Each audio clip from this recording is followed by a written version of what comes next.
So, I bought another one. The reason why I bought this one, though, is because this one had a broken power supply. This is it right here. Now, the reason why the power supply blew up is because this little MOSFET right here that runs the heated bed was actually short-circuiting.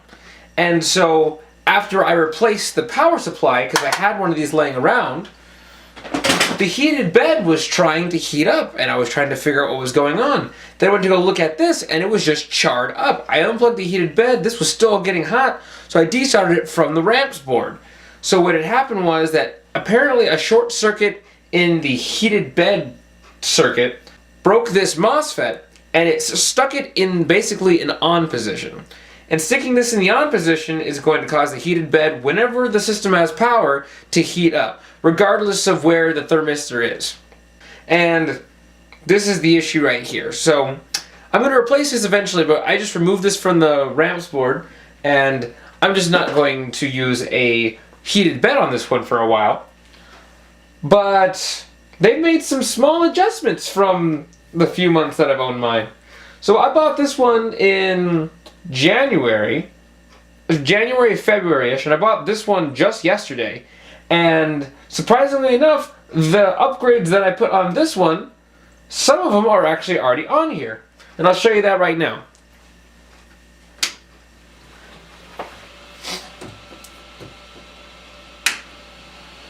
So this is my Robo R1 with the LCD controller attached to it.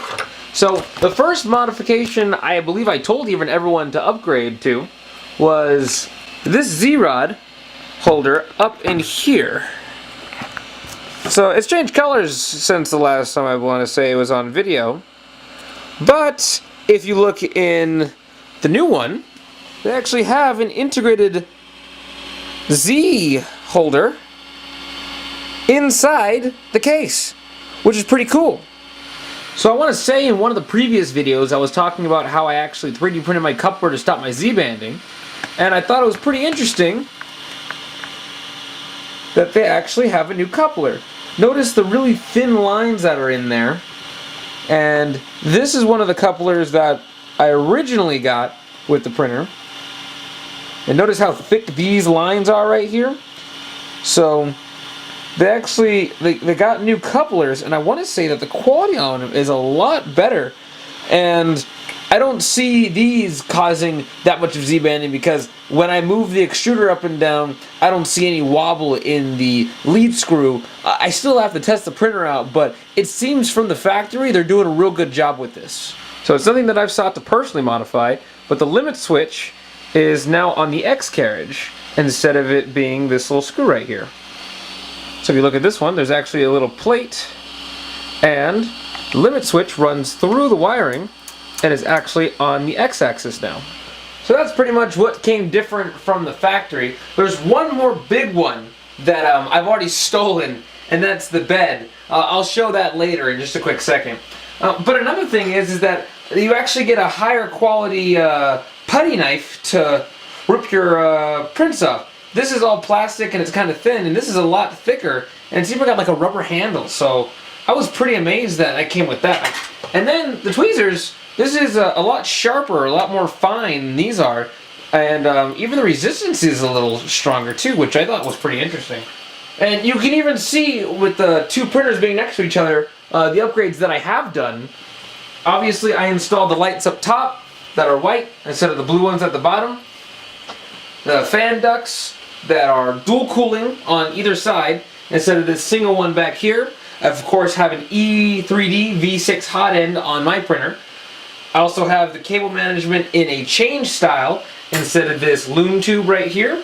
Also, I've added the Bowden tube that actually goes all the way down into my heat break instead of, well, there's actually nothing on there, it's just a metal hot end. Oh, and of course the old style spool holder and the new style spool holder. So I've done a lot of upgrades, and of course the LCD, which is a great attachment. Everyone should get one of those. It makes it running the printer so much easier. You know, I basically 3D printed the X carriage that was already here. I 3D printed the fan shrouds. I 3D printed the belt in the back of the chain. Everything pretty much going on here, except for my, surprisingly enough, my gear. it's all 3D printed. Even the couplers are 3D printed. So, you know, I've been doing some heavy modifications, but one of the biggest things that I like that came with the new one that like I said, I've already stolen. It's on the back of the printer. I'm going to show you that right now.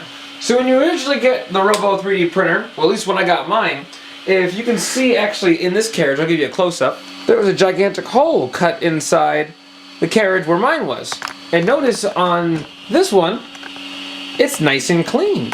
So what was the reason for cutting the gigantic hole in there? Well, it was to get the wire through for the heated bed. And instead they cut a hole. They cut a hole right back here, and they ran a ribbon cable through this and then into the bed. And immediately when I saw that, I fell in love with it. I stole it and I put it on my printer. So this is the one that has, well, the ribbon cable inside of it right there.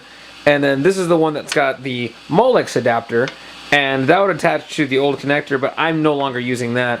Because the heated bed's broken on that one, I'm just going to place this on here instead. So it's just a straight piece of ribbon cable. So as soon as I saw this on the other 3D printer, I just had to have it instantaneously. So I just ripped it off and I just took it, because I just had to cut 2 little grooves into here, pull this little piece of plastic out, run the wires through, and I had a ribbon cable on my heated bed. And man, does it look a whole bunch better, feel a lot cleaner, but the wiring underneath the board just makes it so much easier. So I'm super excited to have 2 Robo 3D R1s in my room now. And the main reason why I wanted to show you this video is because I wanted to show you how much my printer has changed from the factory from when I first got it. And one of the main reasons I kind of wanted to get a new one is so that I can see how much it's changed from the factory, because a lot of the quality upgrades that I printed on my printer are already here from the factory now. So you don't have to do any extra work. They're already there. So I think that's pretty awesome, the fact that they're making the R1 better, even though that they have the R2, the Mega, and the Mini all about to hit the market real soon. So I have to say, go Team Robo 3D. You're doing a great job on this market.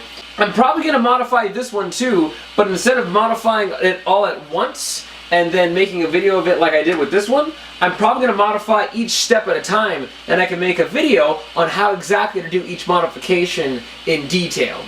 So I'm really excited to make those videos. If you want to stay tuned and see all of the upgrades in great detail, you can subscribe to me, and then as the videos come rolling out, I can then show you them immediately. But oh, I'm so excited to have 2 3D printers now, and soon I'll have 3.